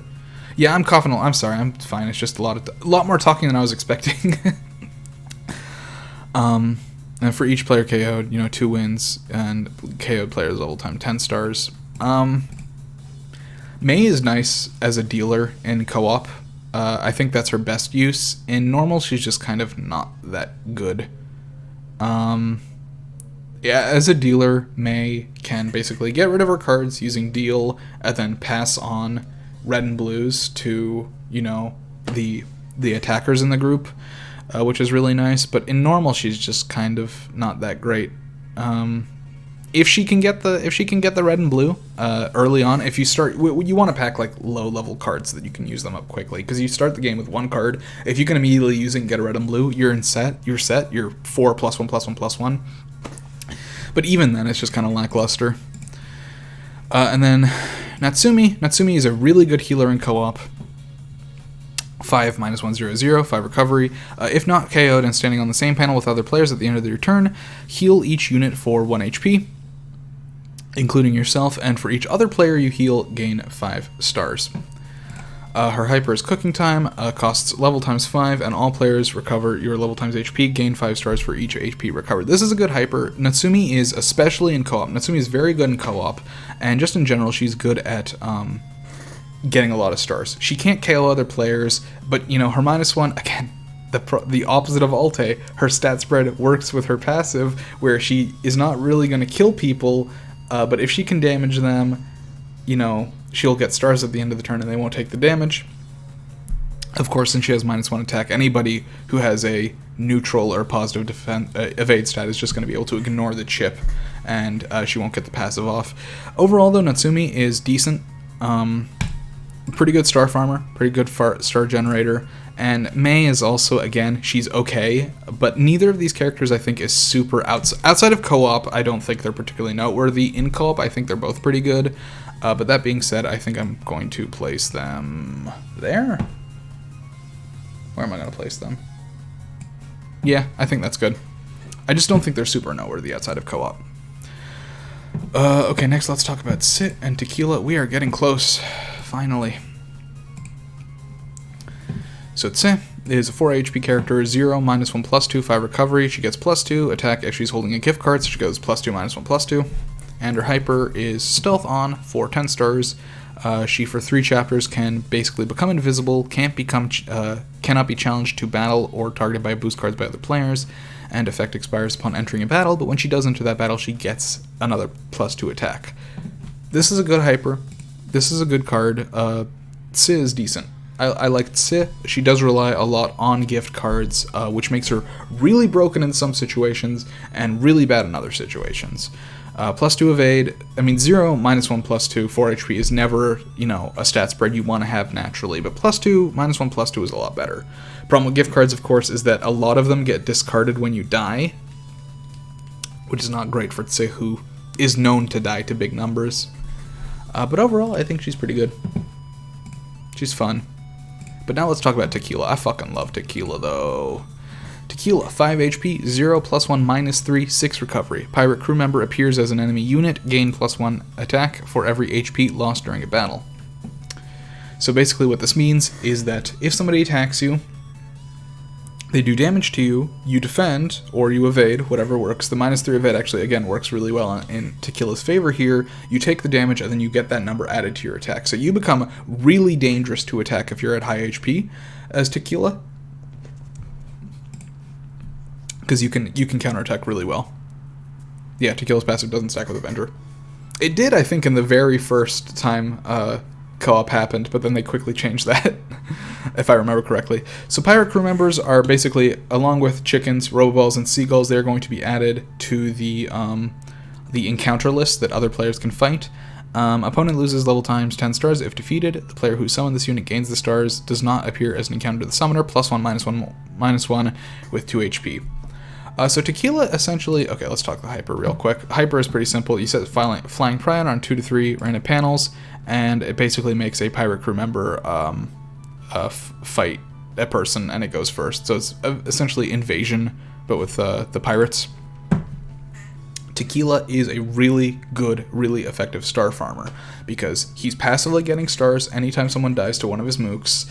He's really good at gaining stars naturally, and if somebody attacks him because they want to steal his stars, he hits back really hard, so people are going to be scared to hit you a lot of the time.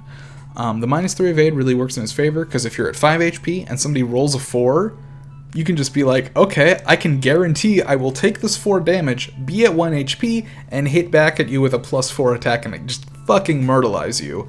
I think Tequila is a lot of fun. I think his playstyle really fits with the character he is. I really, really like Tequila. I don't necessarily think he's, like, meta, but I think he's a lot of fun. Let me just double check my notes. Yeah, okay. So I think both of these characters are quite good, and I think both of these characters are quite fun. I'm gonna put them here. That's what I'm gonna do. I'm gonna put them there. Watch me. No, you know what? I'm gonna put them there, dude. That's where they go. Alright, let's talk Old Guardians. We are almost there. We're almost to the pack out today. Where's Old Guardians? Huh, they came out longer ago than I remember. Feels like just yesterday Old Guardians came out.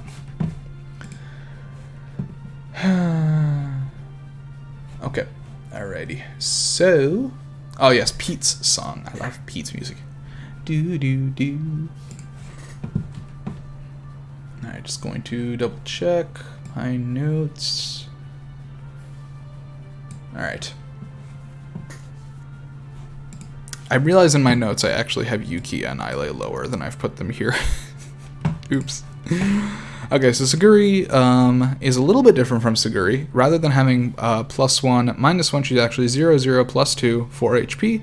When choosing a damage-dealing boost or event card to play, you may pay double its cost to double its damage on use. If you do, gain +1 die on your next movement roll. Decently interesting passive. Observer of Eternity. What's funny? It's actually lower. Yeah, you completely called it. Yeah, looking at my notes, I actually placed them at a. I guess that could still be a low B tier. I placed them at a 6 out of 10, whereas here I guess this would be closer to a. What would this be? This would be. I mean, it's a 7 probably. I would say these are like 8s. These are 7s, so I did a little bit higher. It's fine. I'll talk about my notes after we finish. I just want to see how close I was to what I wrote and thought about. Yeah. Observer of Eternity. You add 2 random booster event cards that deal damage to your hand. Siguri 46 billion years is. She's all right. I mean, she's got a good, decently good spread. I think the nice thing about her is that she is pretty strategic to use. The passive really lets you pick your yeah, I was gonna bring that up, Cabello. Give me a minute. I will get there. But even in normal, I think she's really interesting because she can boost the damage of things like, you know, long distance shot, cloud of seagulls, whatever you need to, you know, potentially KO herself or to get people down to a point. Because at 0 attack, you're not really going to be killing too many people. You're not usually dealing chip damage, but you're also not dealing enough to OHKO people. So having that passive is really nice. And the fact that it gives you +1 die to your next movement roll, you know, it just lets you catch up to people. She's strategic. I think she's fun. I think she's a decent character. I don't think she's amazing. But now let's talk about Sumika. Sumika is another character that is really, I feel like strategic, and you have to know the game really well. +1, -1, +1. Hime spread. You love to see the Hime spread. I really don't care for the Hime spread. I don't think it's that amazing. Reproduction of records. This is where Sumika comes into play. Add a copy of the 2 most recent cards in the discard pile that aren't reproduction of records to your hand. Those cards will be treated as being level 1 with no base cost while in your hand. This is such an interesting card, because reproduction of records, you essentially need to understand every other card in the match, and you need to understand their worth. Because you're constantly going to have your eyes on the discard pile, and you need to see, is it worth me using my hyper right now and 20 stars to get a copy of each of the 2 most used recent cards for free. And basically, I can use them for free at any point.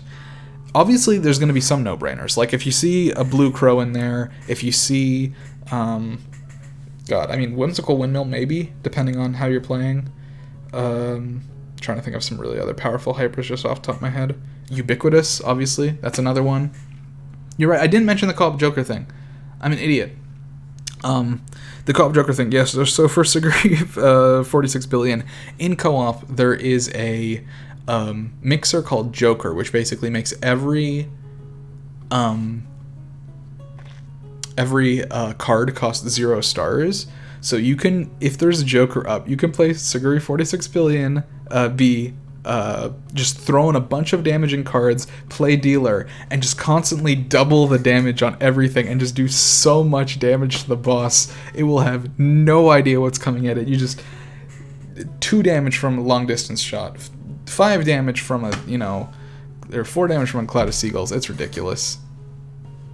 Yeah, the buff to 46B is really good. I don't remember off the top of my head what it even was, but I do remember that she got better.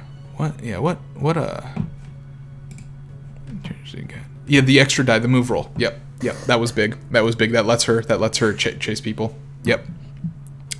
But yeah, with reproduction of records, it's such a strategic card. Because you need to know what's worth it. You need to understand every other card in the game, which cards you need. Deck building with her is just wildly big brain. These are good characters. Again, I think they fit into this same situation with these other 2 packs, that they're characters you should not start the game with. Don't make this be your first pack or your second pack, but after you've got a couple hours in the game, once you're, I don't know, like level 30 in co-op or something, and you have a good understanding of everybody in the base roster, you have a good understanding of some of the DLCs if you've gotten them, this can be a pack to go for. Have a lot of fun. Let's do this. That's wrong. There we go. And then finally, the Railway Runners pack, the pack that came out today and finally made me do this video when I've been meaning to do it for so long. This pack is so good. I love these characters. I've been waiting for Lone Rider for so long. So let's talk about them. The man, the myth, the legend, Lone Rider has finally been... Oh my god, they're so good. I love them so much. I've been waiting for this. I first started playing OJ right about after when Sayura and Nanako were added. Or no, right after... I joined as Saki and Kyosuke were added. That's when I started playing OJ. And pretty much within the first couple of months, I learned about Lone Rider, I learned about FRB and how much I love this series, and since then I've been praying for FRB to get more representation, and this is such a good thing. So Lone Rider is a 5 HP character, 0 +1 -1 5 recovery. This is a really good spread. you always prefer to have defense over evade. And 0+1 is really nice, especially for a 5 HP character. And if you have a move roll with a result of 6 or higher, you gain +1 evade, or +1 attack and +2 evade until the start of your next turn. This makes you a +1/+1/+1 character with 5 HP. This is essentially Sherry, but without the moving second, and this is essentially Ilay, but he can attack people. This is a really, really good passive because you can boost it with things like dash, you can boost it with things like, Windy Enchantment, Sprint, anything that will boost your movement rolls makes it more likely that you will have this passive. But even if you're playing completely vanilla, absolutely nothing, you still have roughly a 16% chance of getting this boost. And that's really, really nice. And then we got to talk about Lone Rider's Hyper, Upshift. It costs 5 plus 5 times the existing stats of Upshift that you have, and it gives you 2 stocks of Upshift. You gain +1 movement for every stack, and it can go up to +6, which essentially means that at +6 you are guaranteed to roll between a 7 and a 12 on movement. If you end your turn without moving to the end of your final move roll, you lose a stack of Upshift.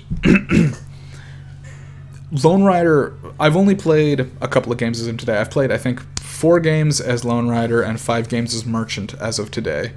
And Lone Rider is really reliable on large maps because he can get around 2 houses much, much faster than everybody else. People generally don't want to attack him if he's rolled more than a 6. So you can be passive, you can be aggressive when you need to be. He's capable of a lot, and Upshift is really nice. Because of how fast he is. Normally with most characters, you see a person on the map and you're like, oh, I need to attack them to get their stars or to land here, or I need to stop at my home.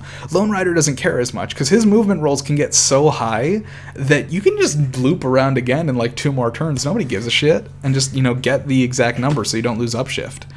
Even if you do lose a stack of Upshift, you get 2 per hyper, and you only lose 1 every time you stop early. So he's really good. I wonder if Lone Rider might get nerfed.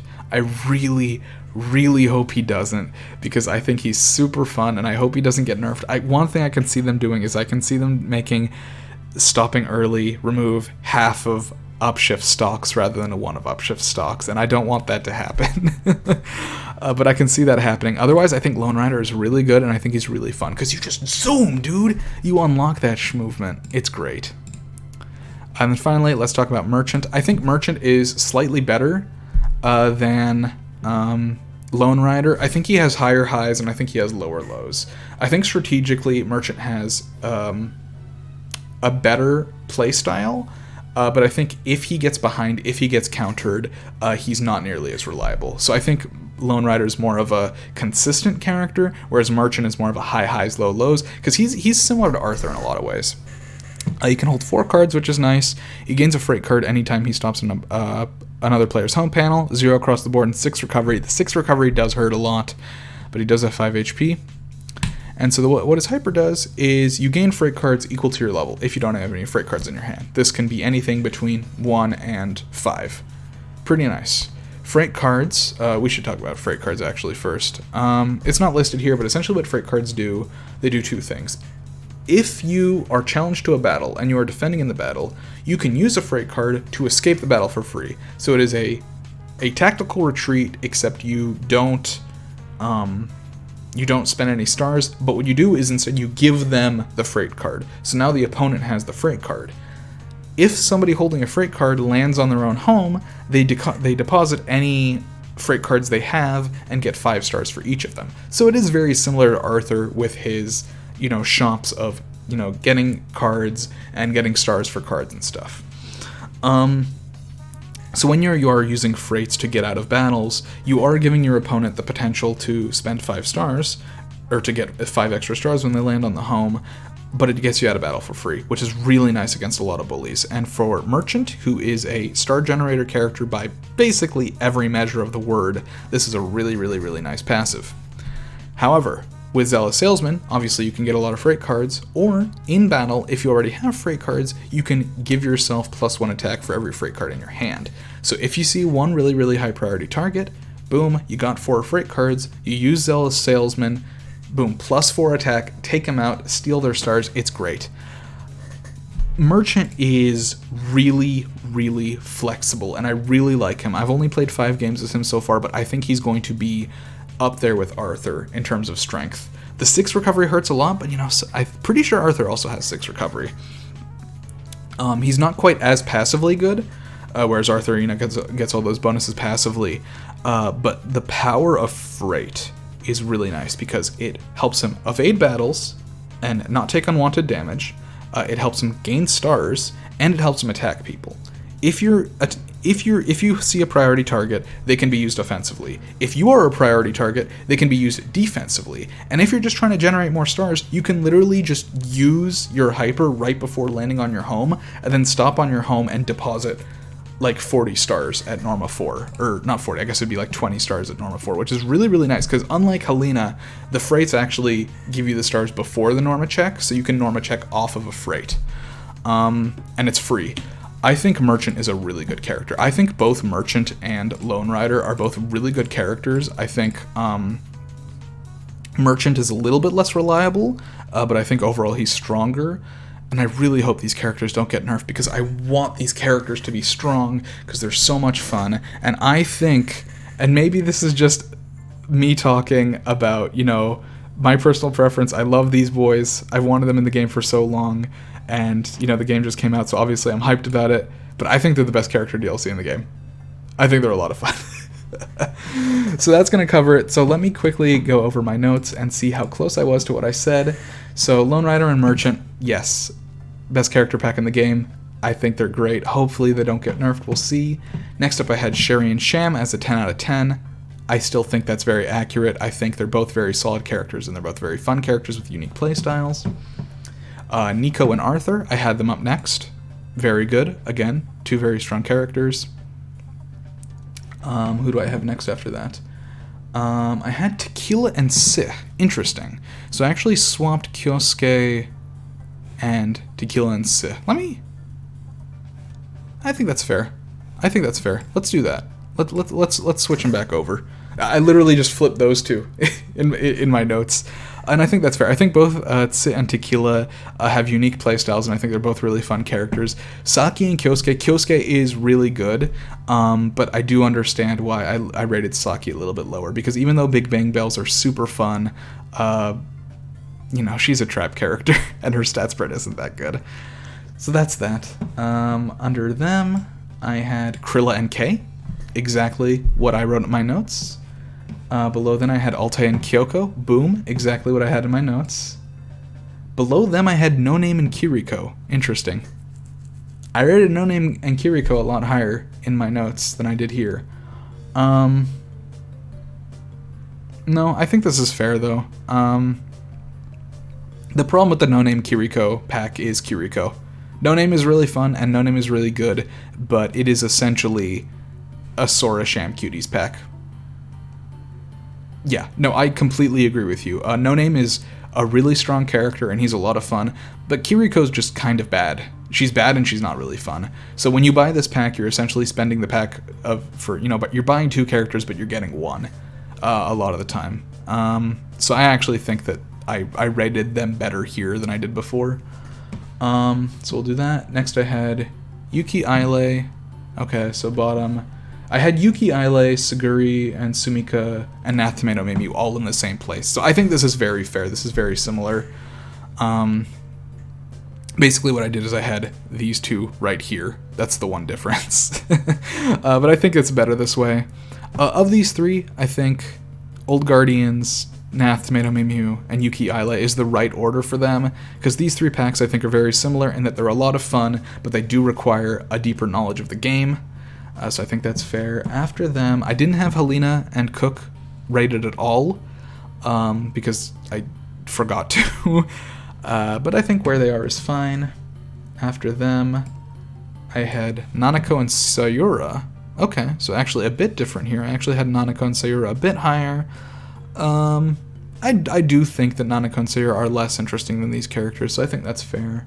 Then I had Iru and Mira, which makes sense. Then I had Arnell and Maney. Okay, so a little bit of basically move these around a bit, but all still within the B tier.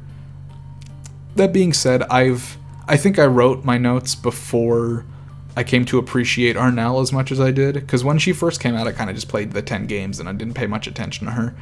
But after playing her more recently and sort of, you know, using her hyper more effectively, I actually think she's a lot of fun.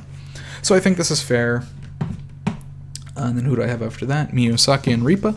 Yep, sounds good. Then I had Alicia and Roan and Tiaratana. Then I had the Breaker Pack. I actually had the Breaker Pack above the Wanderer Pack. Okay. I think these are fine where they are. Then I had Chris Cupida. Then I had Mei Natsumi. Then I had Tomo and Sora Sham. Okay. So pretty much I was pretty close to my original thoughts. I obviously thought a little bit more about my original thoughts. This was more off the cuff, but I ended up pretty close. I think the one difference was the No Name. I placed No Name higher.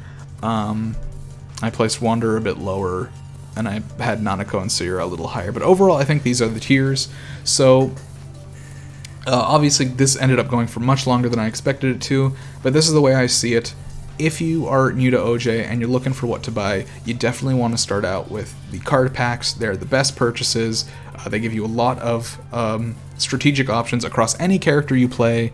If you're just generally looking at overall cards, Mixed Booster Pack is the way to go. If you play more bullies and you like more combat-oriented stuff, Acceleration Pack has some really good cards for that. Pudding Pack is kind of the least useful of the three, but it's still really good because it's a card pack.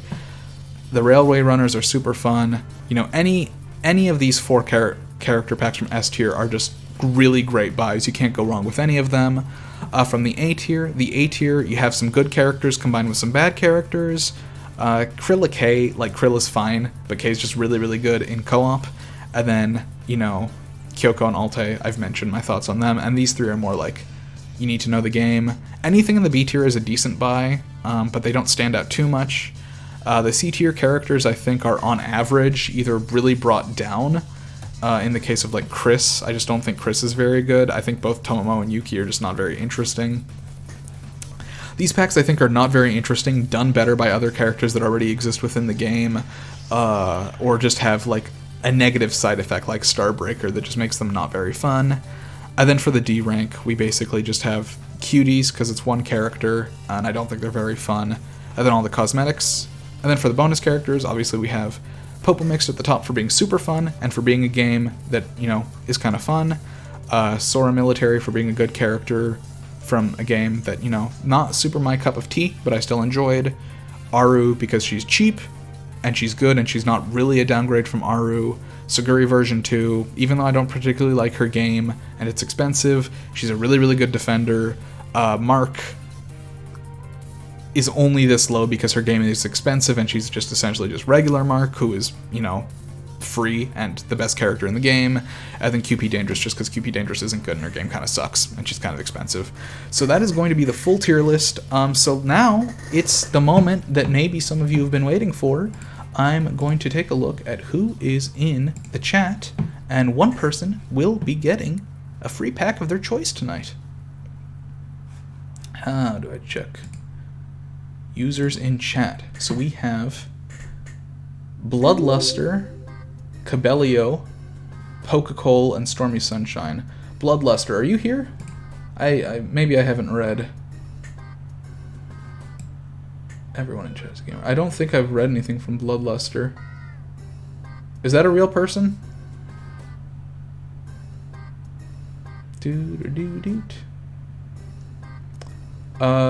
Okay, Bloodluster, if you are here, if you could leave a comment. Otherwise, I'm not going to include you in the thing, and I'm just going to do it out of 3. Might be lurking. Yeah, I'll give you about a minute to respond. RNG.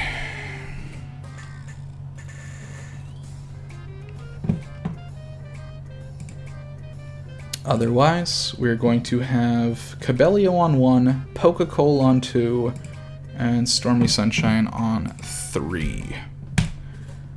Bloodluster, if you are here, I would love to include you on the giveaway. Go ahead and let me know that you're here. Who is this? Is this Tomomo Casuals music?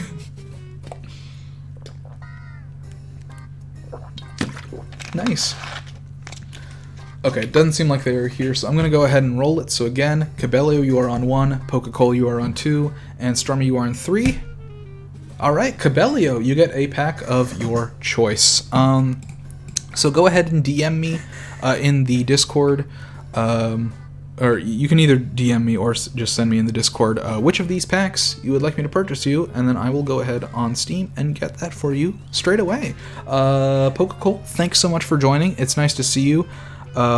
Feel free to join my Discord if you like. Someone can link you if you're interested. Play a lot of OJ, love OJ, a lot of other games too. Yeah, and you can catch me on YouTube as well. Otherwise, thanks so much for joining.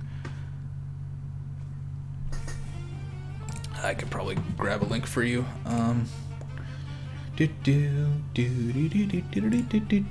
Yeah, yeah. This is Tomomo's Sweet Eater.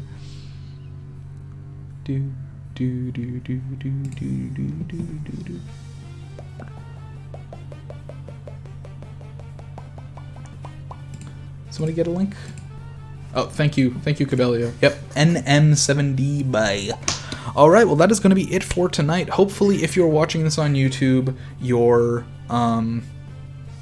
this has helped you. I know that playing Orange Juice for the first time, it can be really scary to see all these different DLC packs on sale, but here is my recommendations on what you should get. Obviously, start with the mixed booster pack, or not, start with the card packs, then move through the characters at this rate. Obviously, choose the ones that look more interesting to you, but I think that these tiers are pretty accurate in which characters are worthwhile and which aren't. That being said, I've been Technovoid. It has been wonderful, and Cabello, let me know. The buy stands for buy bug snacks. True. Let me know what you want, and I will see you all later. Bye-bye, and I hope you had a good time listening to me to talk about oranges for hours.